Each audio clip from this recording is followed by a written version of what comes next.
So this is the 2340 hours GMT edition of the Khoodeelaar television channel, broadcasting under the banner of the Baby Angel Geronimo. Baby Angel Geronimo, contextually, evidentially, ethically, morally, eternally lives in a place called South Gloucestershire with a woman called Helen MacDonald, him and mom in England. Baby Angel Geronimo was born and brought up in New Zealand by a woman called Leonie Walker, who misses him terribly. Baby Angel Geronimo is the witness, as we say, to all the evil things that the British state and its agencies and its apologists perpetrate. And as we cite the Surah Al-Isra in the Holy Quran, the liars are the followers of Satan, Satan. And the biggest liar, as witnessed by the baby angel Geronimo, the biggest liars has been Boris Johnson, the congenital liar. And the biggest liar, based at the DEFRA department in the UK, has been an evil woman called Evilness, Christian Evilness. Everything that, let's say, Michelle Mon perpetrates or has perpetrated, everything that Matthew Crook did by dishing out the billions to the criminals in the conservative corner in Little England, while essential medicine and medication and help to the most needy was denied, withheld.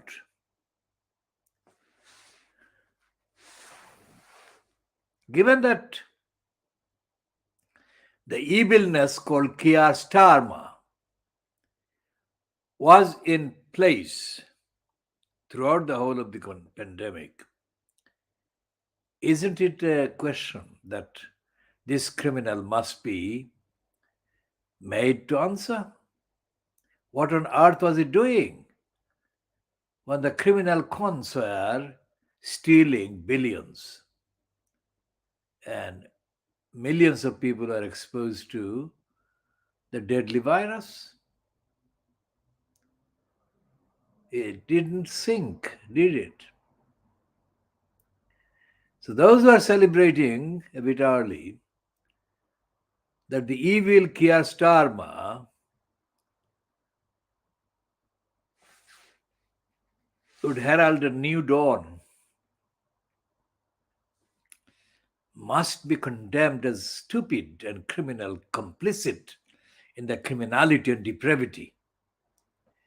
Baby Angel Geronimo is a witness to the depravity of Keir Starmer, the depravity of DEFRA, the depravity of Christian evilness, the depravity of George Injustice Eustace, the depravity of Nigel Lawson's lying son, Dominic Lie's son, the depravity of Private Eye, Private Lie editor, the midget, Ian Pissoff.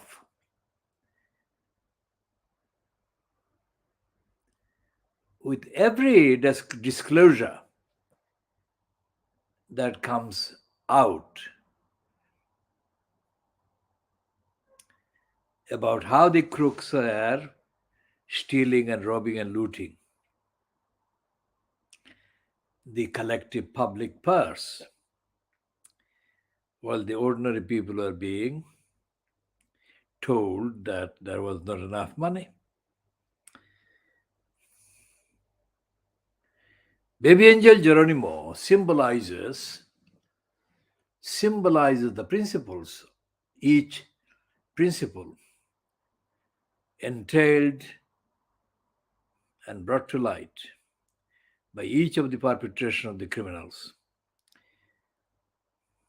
Baby angel Geronimo also highlights, reminds of the criminality of the crooked, lying high court judges and the criminal complicity and careerist opportunism of any so called lawyer that allegedly, not truthfully, allegedly staged an appearance on behalf of Helen MacDonald. All these criminals we condemn, and baby angel Geronimo bears testimony to the fact that they are all Satan's, Satan's agents, Satan's followers.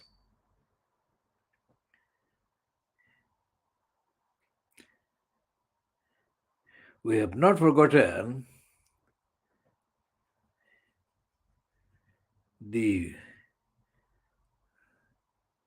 stinking Weasley, West Streeting, the criminal liar who joined the criminals in demonizing and undermining and underestimating the value and the importance and the rights of the baby angel Geronimo.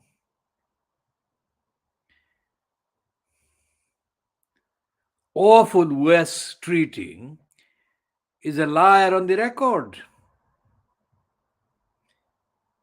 And they said that he's a rising star.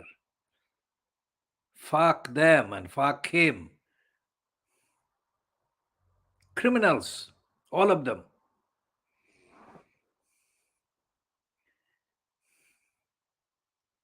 Now, this is the continuation of the updater essay marking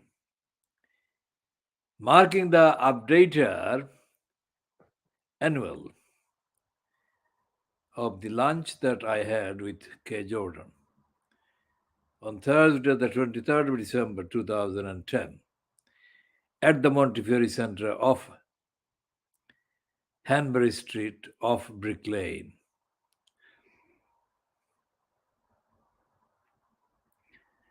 Baby angel Geronimo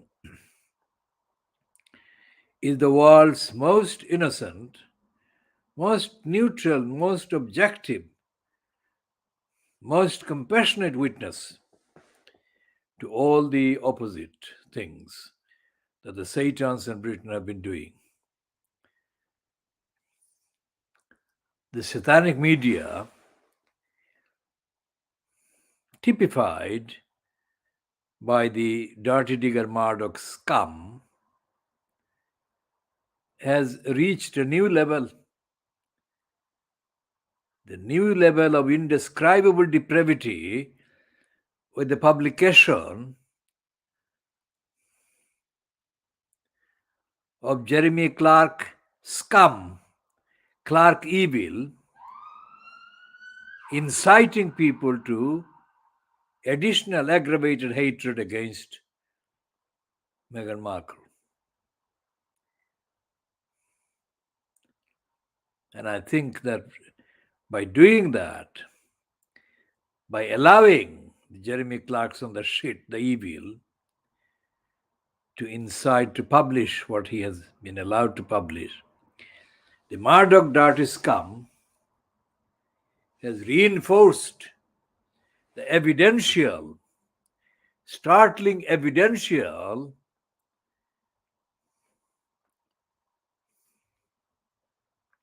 exhibition, proof of how evil the British media so called is.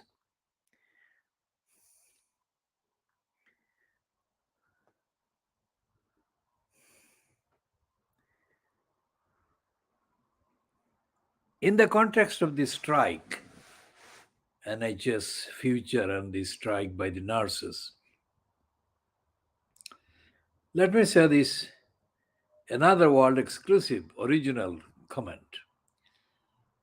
I mean, do people who appear on the Sky News or BBC press preview or press review kind of spots, do they realize the reality of what goes on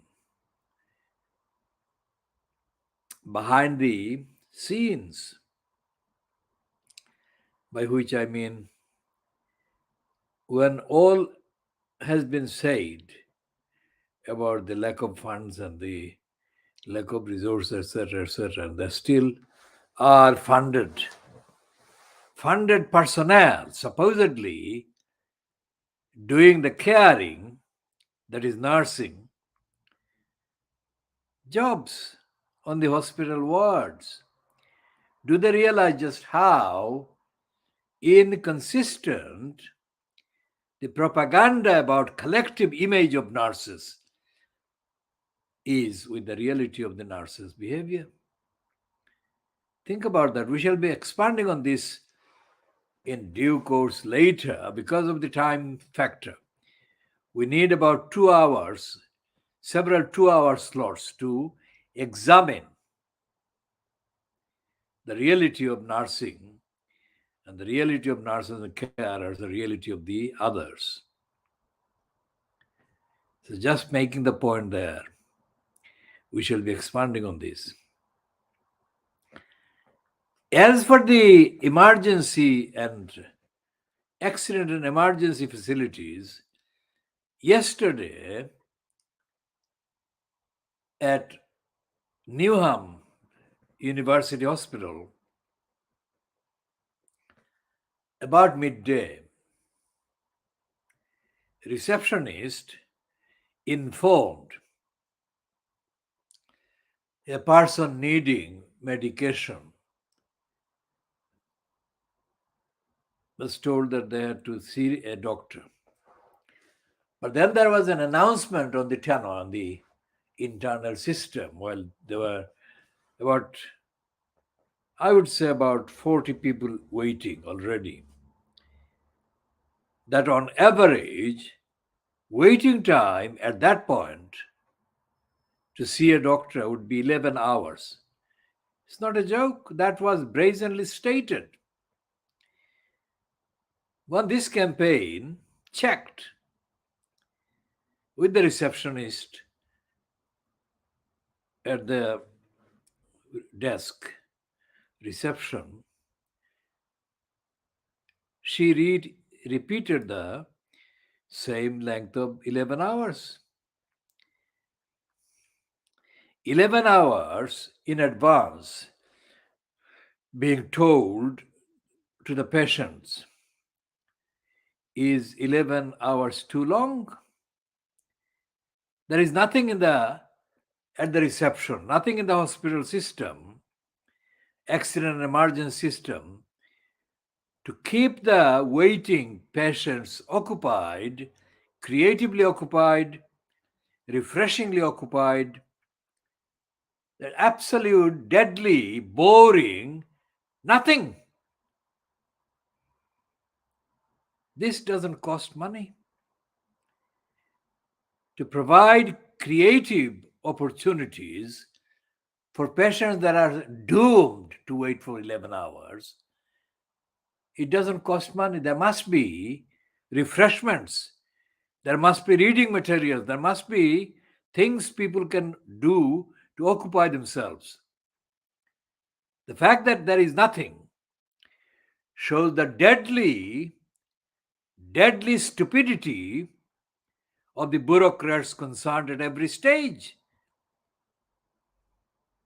Nothing to do with the money.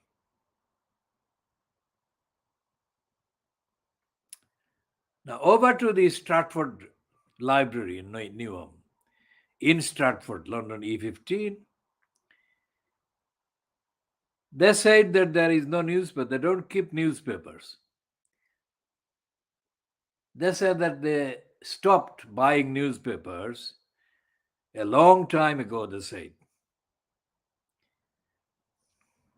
Life ceased to have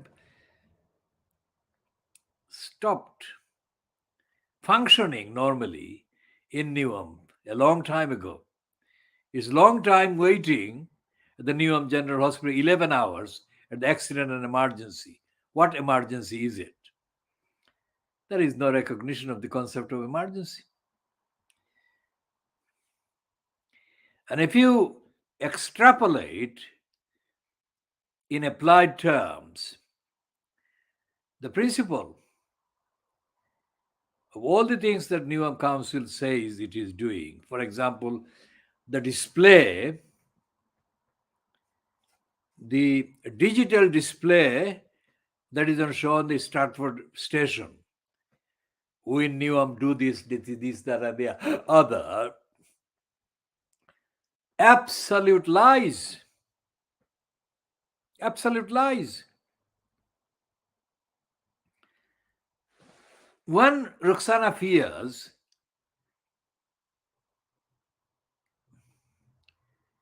only into the third month of her being installed as mayor at the expense of democracy and ethics in Newham, well, third full month, let's say, or fourth month, let's say, she was faced with a woman, a mother, by all accounts, a mother of African origin, carrying a child, a baby, attending a meeting addressed by the United Nations, overhyped kind of specialist on poverty and housing and whatever, Philip Alston, a very stupid Australian academic based at the university, New York University. He's a complete and utter liar. His report into the so-called visit he made in 2018 of the UK is a complete pack of lies, not because it exaggerates the truth, but it withholds the truth. I mean, even after the African origin mother told of her experience of being cruelly treated by Newham Council employees who forced her to survive while she was waiting indefinitely for housing, to survive by drinking s- s- precious milk that she needed to feed her child on. When this fact was revealed at the meeting held in the Barking Road with the presence of Philip Alston and others, Roxana Fias, as a member of the audience, responded to the mother's report to the meeting of the cruel behavior by the Newham Council employees.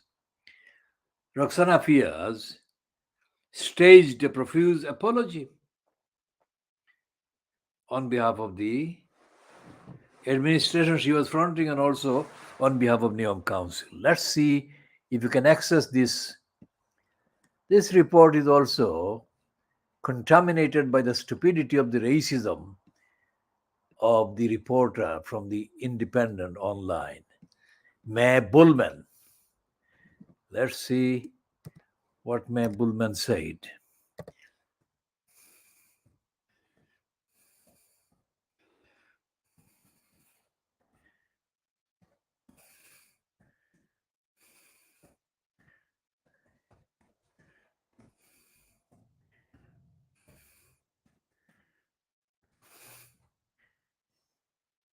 So this is the headline on the 13th of November, not October. It was held, a meeting was held in, not in October 2018, but November. So it says the mother describes being forced to drink her baby's milk. Well, the headline is not complete on the heading in the internet piece. Now, mother describes being forced to drink her baby's milk as people living with poverty come forward to tell United Nations envoy their stories. What a fucking stupid shit heading is that? People living with poverty. Instead of saying people forced to exist in poverty. It's May Bullman, social affairs correspondent, Tuesday, the 13th of November 2018, and it is filed at 13:59 hours. And the quotation underneath that heading is from this woman, mother. I was in my slippers. It was so cold. I plucked up the courage to ask them to say I'm hungry. I have a baby, but they said we can't give you anything. I had to drink my baby's milk. Now, this is, and then they've got the picture of Alston looking very businesslike, writing something. Fuck him, the fucking liar. He's worse than the fucking Guardian, the shit. People suffering extreme levels of deprivation. Well, this is not something that happens in the fucking weather. People suffering extreme levels of deprivation are not really suffering. They are being oppressed by being caused the deprivation by the council, by the state, and by the apologies of the state and the council. Have told the United Nations poverty envoy, fuck him, how government inflicted austerity has left them homeless, hungry, and at times forced into exploitation. Are you fucking lying, May Bullman? This government is not unique. Keir Starmer would do the same. The Labour government has done the same as well, you fucking liars. So you have to go deeper into the truth about the behavior of the state. And that's what I mean by baby angel Geronimo witnessing, uniquely witnessing the corruption, the lying, the criminality and denial, the deception and fraud perpetrated by the UK state. We don't say they are just the UK con state, UK Labour state as well. Look at what Tony Blair did at home. He looted council housing stock worth billions and billions and billions of pounds and gave them away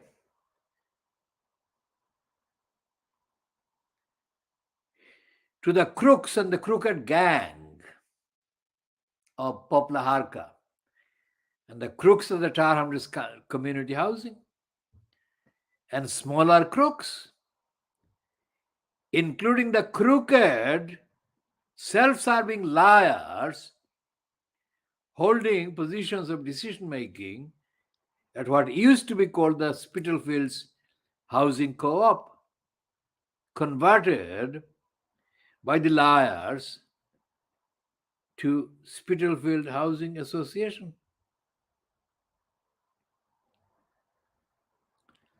Philip Alston was pictured looking businesslike as he was writing while Roxana Fiaz was staging her apology. They both lied, and they're still lying. Alston's report has done nothing.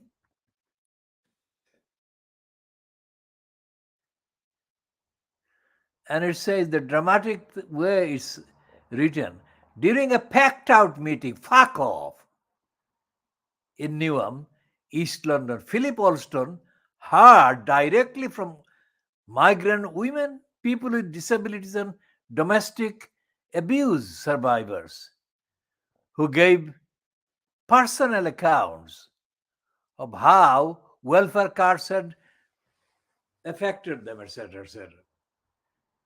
Welfare cards is not the whole story, you lying bullman. Society is being cut every day. The concept of justice is completely strangulated by the corrupt judicial system.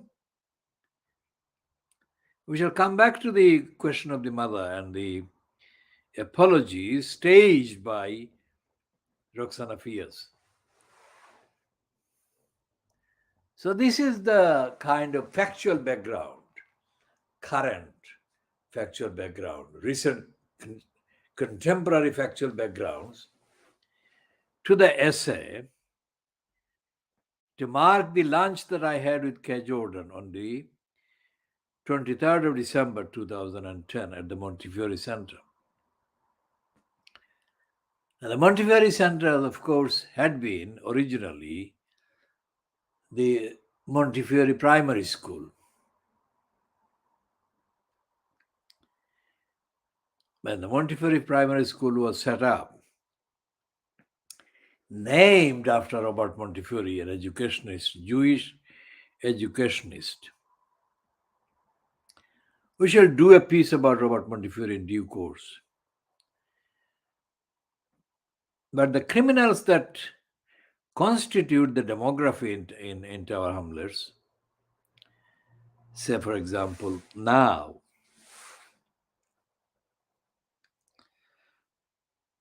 contain among them the likes of a racist, very racist, contaminated woman called Jemima Broderick. Jemima Broderick had an address in the Deal Street, which is not far from the Montefiore Center. Number 11 or 12 or 13 Deal Street, London, E1. Jemima Broderick is a lying con who was employed in the department DEFRA, depraved DEFRA, I think, or depraved communities department or transport department, whatever central government department she was employed in. The fact that she was a unstable, unhinged individual was volunteered to us by a woman, a white woman who lives in the Columbia Road.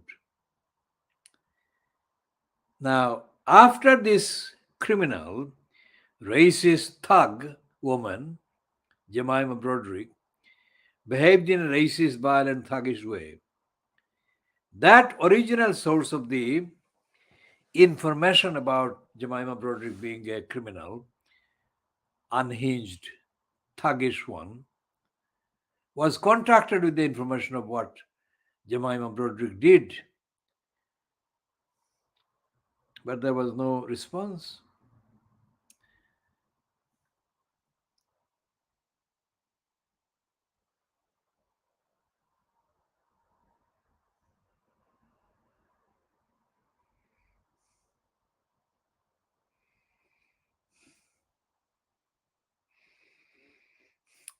So we shall be talking about Jemima Broderick and the violence she inflicted physically and in words in detail in due course, as we update also on the behavior of the daughter of Gladys McGee, a racist daughter of Gladys McGee. Gladys McGee was not a racist, but her daughter has turned out to be a festering racist cunt.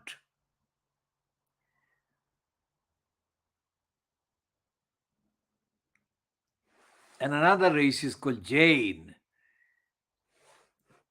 who used to be in Chris Searle's Basement Writers. I shall be discussing all of these racist cunts as I update on the cunts at the Leveler Collective based in Brixton. Those shitbags, those fucking racist shitbags behaved exactly predictably, which behavior was related to the racist lying cunts at Private Lie, who did a completely, absolutely untruthful, vile, defamatory construction of what happened. What had happened was that one of the racists who lived in the Myland area was asked by us to carry a handwritten manuscript or typewritten manuscript to the leveler for typesetting. That was in the 1980s. But the cunt completely overstated her cunt, literally. They said that this was a disguised attempt at sexually approaching her. No, nothing could be further from the truth. The same as Sarah Beale of the TUC. Sarah Beale is one of the ugliest looking women to come across. At a junction in Waterloo, where literally thousands of people were crossing, she was addressed as a colleague on the Labour Party at the time. Hello, Sarah.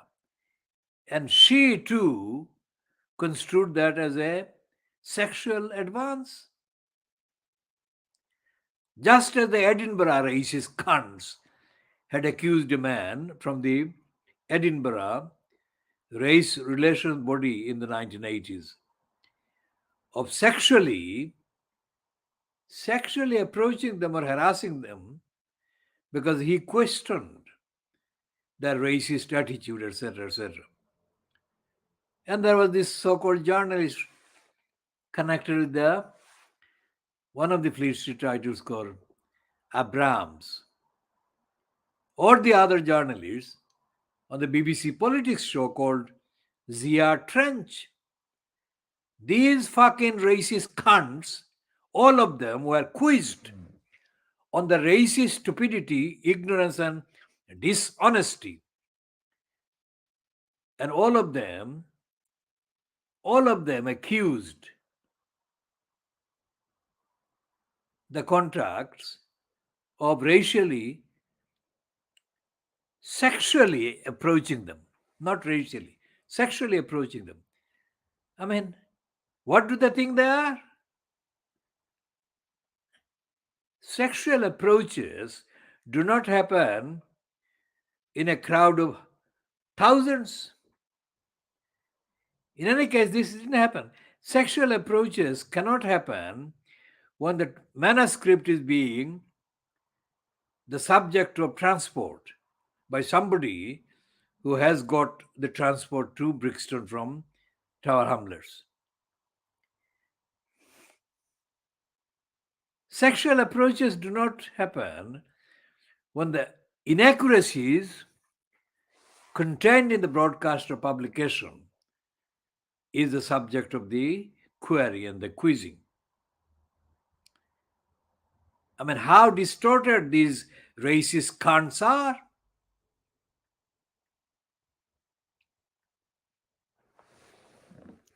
And Mae Bullman herself refused to answer questions that were put to her after the meeting in November, in November 2018.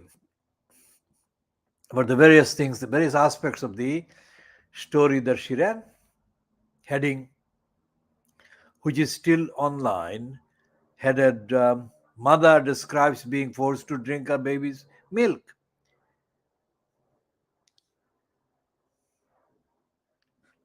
So these are the contrasts, which is overwhelming in numbers, to K. Jordan, who was of Viking origin from Halifax in Yorkshire and was totally above all of this and was dedicated to solidarizing with the campaign to defend the community in the east end of London,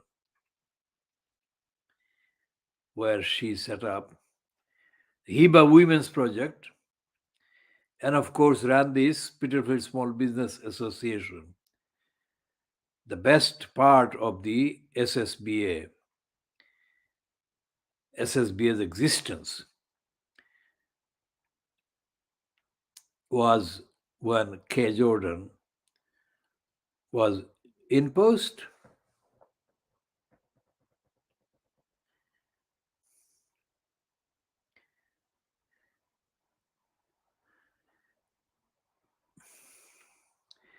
One of the mental slavish things that this boy called Imran Ahmad did about the report about the Montefiore Center contract proposed by the SSBA for a renewal was to water down some of the critical aspects of the contents of the report that K. Jordan essentially had authored. And the mental slavery of this Imran Ahmad, whose name suggests he's a Pakistani or a Bangladeshi Muslim, is overwhelmingly present among the Muslims, Pakistanis, Bangladeshis, Indians, whatever. And K. Jordan was the one that actually understood the message. Whenever I explained to her what these mental slaves were doing, the ethnic surrogates. Now, she was one of the first people to appreciate the linguistic meaning and nuance of the phrase that I deployed called ethnic surrogates. Well, ethnic surrogates was a kinder expression, replacing the coconut and the mental slaves, which takes me straight back to today. That has been Monday, 26th of December 2022, which being the day after the Christmas Day in England is called the Boxing Day as well. Now, the Boxing Day edition, well, I'm talking about Monday, 26th of December. This is already Tuesday, the 27th of December, but I'm talking about Monday, 26th of December as being the edition of this particular broadcast. Had a Times newspaper carries the so-called column by the longest-serving coconut mental slave Trevor Terrible Phillips. And Trevor Terrible Phillips's piece in the Times, newspaper owned by Rupert Murdoch, attacks the so-called godless liberals. Now, this is a very ambitious kind of heading by the most corrupt mental slave, the darkest skinned mental slave. Now, if you look at Trevor Terrible Phillips, how does he pretend that he is white? That is what the point of calling him the darker skinned one is. It was like Darkest Dirty How. Darkest Dirty How and Farooq Freak Dondi, the fire worshipping descendant of the fire worshippers from Iran in India.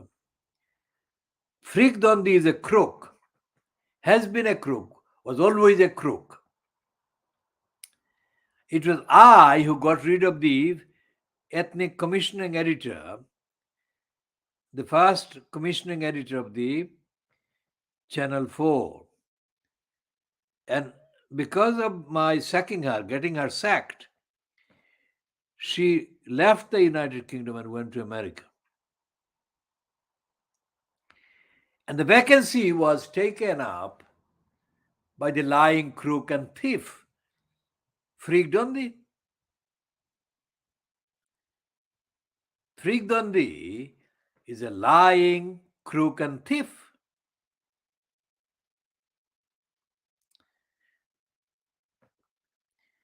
His so called ex wife, the Bengali, West Bengali born Maladondi, also known as Mala Sen, was another lying thief.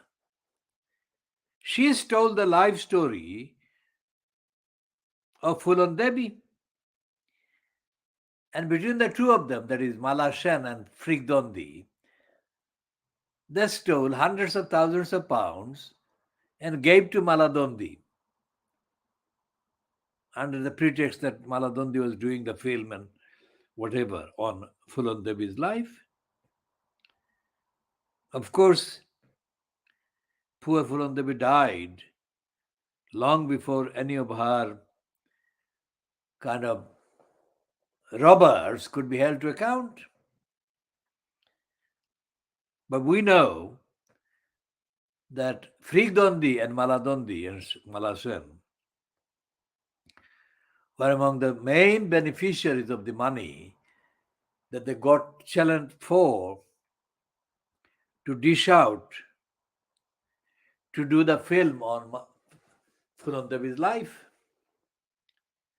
Of course, Fulon Devi's life was distorted beyond tolerance by the liar Malasen. Because Malasen, the lying criminal, was also treated by the racist lying cunts in East London as the rescuer of the Bangladeshi community. How the fuck? So we'll be talking about the crooks, Freak Dondi, Malashan, Darkas Dirty How, and the fascist, nastiest, fascist, racist, anti-Muslim hater,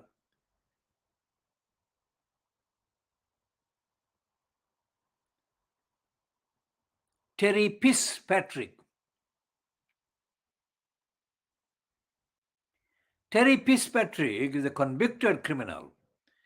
He's a convicted racist criminal.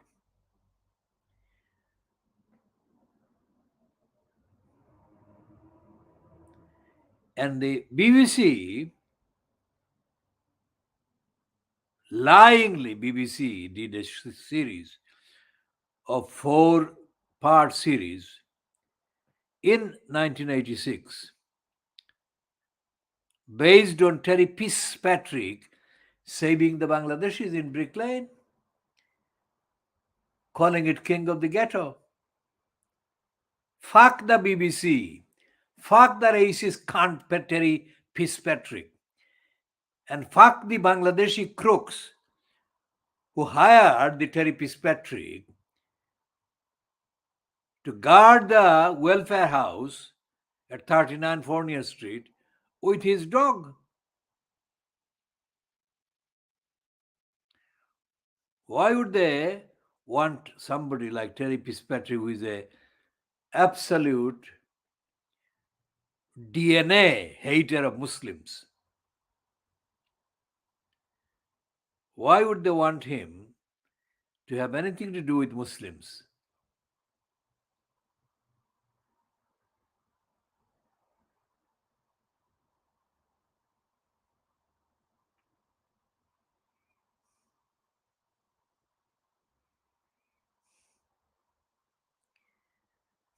We shall be talking about all of these criminals in due course.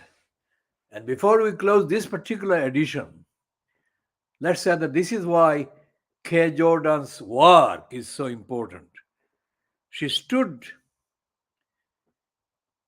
miles above any of these criminal racist whites. And she universalized, normalized the universality of humanity by everything she did in Brick Lane in defense of the community in the East End of London.